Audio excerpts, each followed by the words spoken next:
I wanted to take a moment to follow up on the report that I did last week, in which we discussed the migrant shelter in the Chicago neighborhood of Woodlawn, where residents as well as the alderwoman Jeanette Taylor were voicing their concerns over how essentially the migrant shelter in their neighborhood has become a project housing complex on steroids. There are all type of reports concerning activity happening at that migrant shelter, from wild midnight parties to prostitution, drug dealing, and even sex trafficking. Yes, I did not misspeak.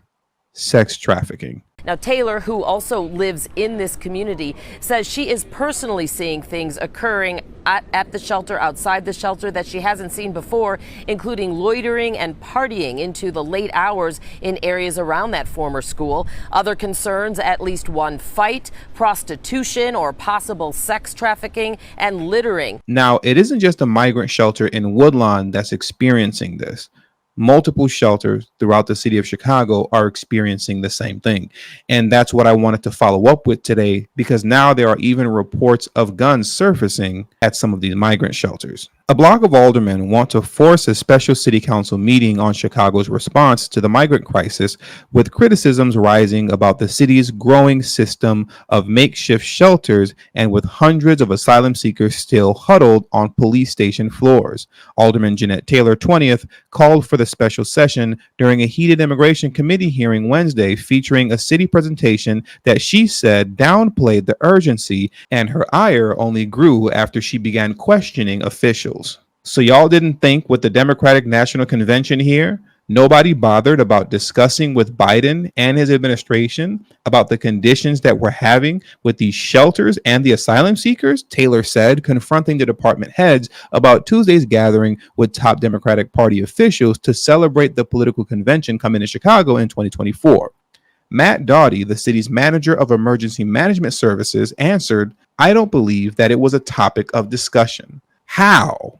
How? Taylor exclaimed, before demanding a special council meeting and accusing the city of lacking a comprehensive plan to address the crisis. "I'm sorry, I cannot continue to be supportive of something that is not all hands on deck." Now, what is it that Jeanette Taylor is upset about? Well, recently, as I read in the first paragraph above, there was a DNC meeting held in Chicago hosted by Mayor Brandon Johnson and Illinois Governor J.B. Pritzker. And that meeting was had to celebrate the fact that the Democratic National Convention would be held in Chicago in 2024. So while Chicago residents are literally dealing with these new emerging project housing complexes in their neighborhoods, Illinois Governor J.B. Pritzker and Chicago Mayor Brandon Johnson are busy toasting it up with the heads of the DNC and couldn't be bothered to discuss with the Biden administration about the migrant crisis in Chicago. Mayor Brandon Johnson, Governor J.B. Pritzker, top Democratic officials, and a crowd of union leaders enjoyed a kumbaya moment Tuesday with an eye on next summer's Democratic National Convention in Chicago, signing a pact designed to ensure things go off smoothly at the big gala. So while Mayor Brandon Johnson and Illinois Governor J.B. Pritzker are busy kumbayaing with other top Democratic Party officials, your neighborhoods in Chicago are being disrespected and destroyed. And this was exactly what the residents of Woodlawn were afraid of. And as you all remember, they protested, they begged, and they pleaded for that shelter to not be put in their neighborhood, because what is currently happening is precisely what they were scared of. And when they protested it, they were told that they were being xenophobic and anti-immigrant. And lo and behold, exactly what they feared has come to pass in their neighborhood. Yet if you discuss it, somehow you're the one that's wrong. And if you expose it, somehow you're the one who's xenophobic and anti-immigrant. Now let's carry on with the previous article that I was reading to get a follow-up on what some of the other neighborhoods in Chicago are going through outside of Woodlawn. Several progressive colleagues on the committee joined Taylor in committing to a special city council meeting more than fulfilling the 3 alderman minimum required to force the session.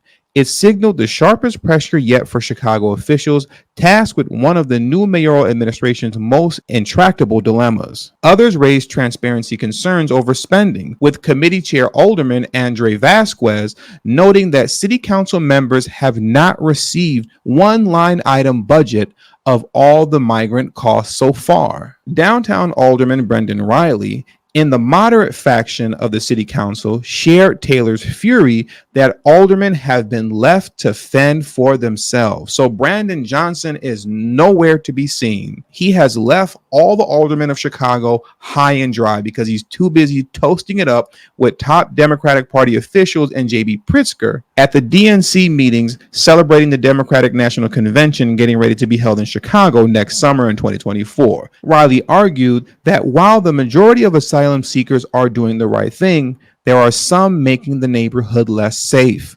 He said his own observation and those of his constituents included littered alcohol bottles and marijuana butts, drug dealing, and teens with apparent guns in their waistbands. I repeat, and teens with apparent guns in their waistbands. Nazi and other city officials acknowledged that migrant shelters have grappled with misbehaving residents, a few of whom had to be removed. She said her department has secured Chicago Police special attention posts to troublesome locations for traffic enforcement and, get this, crackdowns on narcotics, which have been sold around the shelters.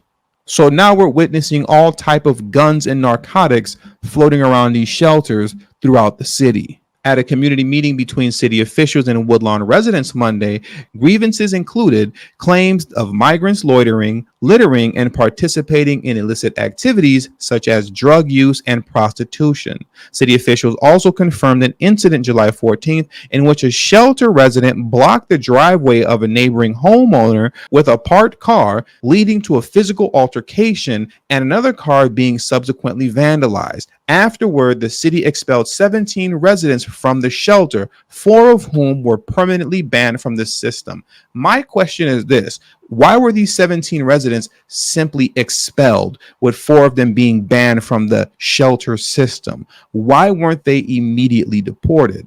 That's the question here. Why are they still allowed to stay in the city, let alone the country, when upon arrival, the first thing that you do is cause a ruckus? And I'm going to get into detail why those 17 migrants were expelled in a moment, but let me finish off this article. And after complaints from its residents, a nearby senior living facility managed by the Chicago Housing Authority, Kenneth Campbell Apartments, has filed a criminal trespass affidavit that will be enforced by Chicago police. Now, what I'd like to do in closing is that I want to go to a comment that was left on my previous live stream when we discussed the degenerate behavior happening in the migrant shelter in Woodlawn.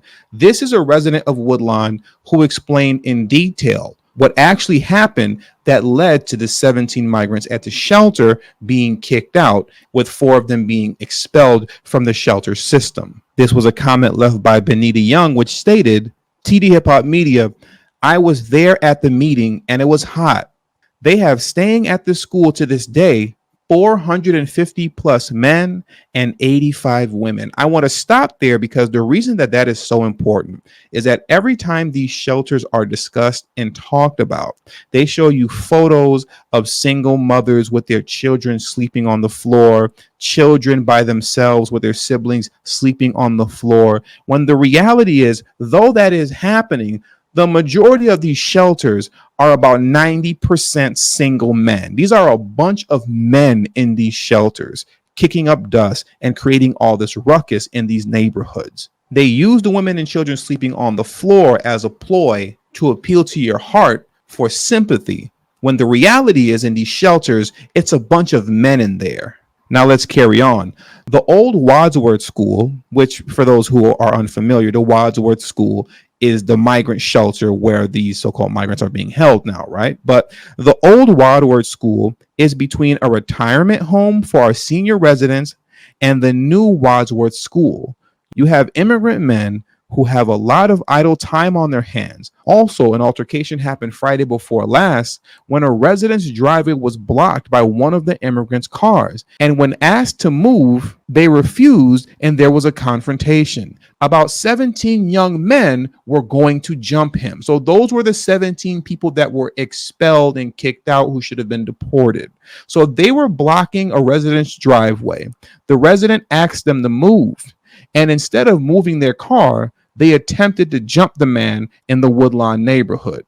I'm going to read that again.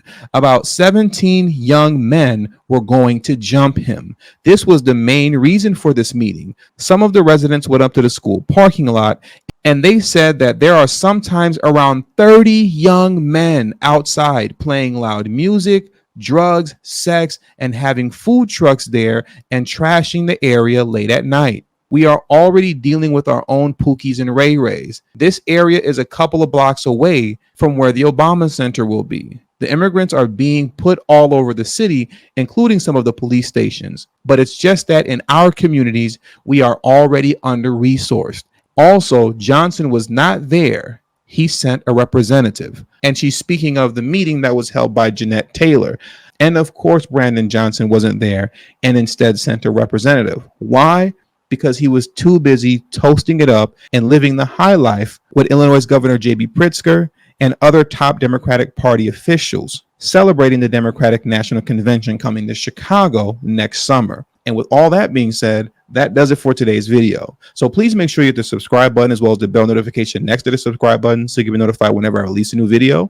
All social media links will be pinned in the comment section below. I also have a Telegram group now, so if you have Telegram, make sure to hit the link in the description box below as well as pinned in the comment section to join my Telegram group. And also, please make sure you text tdhiphop to number 33222. That's tdhiphop to number 33222. That way you'll get a text notification whenever I release a new video, but it also serves as an insurance plan for myself, so in case YouTube ever gives me the axe, I'll be able to send you a direct link to where you can find me next. And last but certainly not least, for those of you who have a love and appreciation for the work that I put in on this channel, the number one way you can show your support is through Patreon. For only $3 a month, that will help put me in position to take TD Hip Hop Media off of YouTube. Remember, the goal is not to grow big on YouTube, but to grow independent of YouTube. And for those of you who have issues with joining Patreon, you can also hit the join button that's next to the subscribe button, and that way you can become an official channel member for as little as $3 a month as well. And lastly, if you haven't already, please make sure you join the emailing list. There is no way that I can go independent of YouTube if I cannot take the audience with me. And the link to that will be pinned in the comment section as well. Thank you for your time, and until the next video, peace.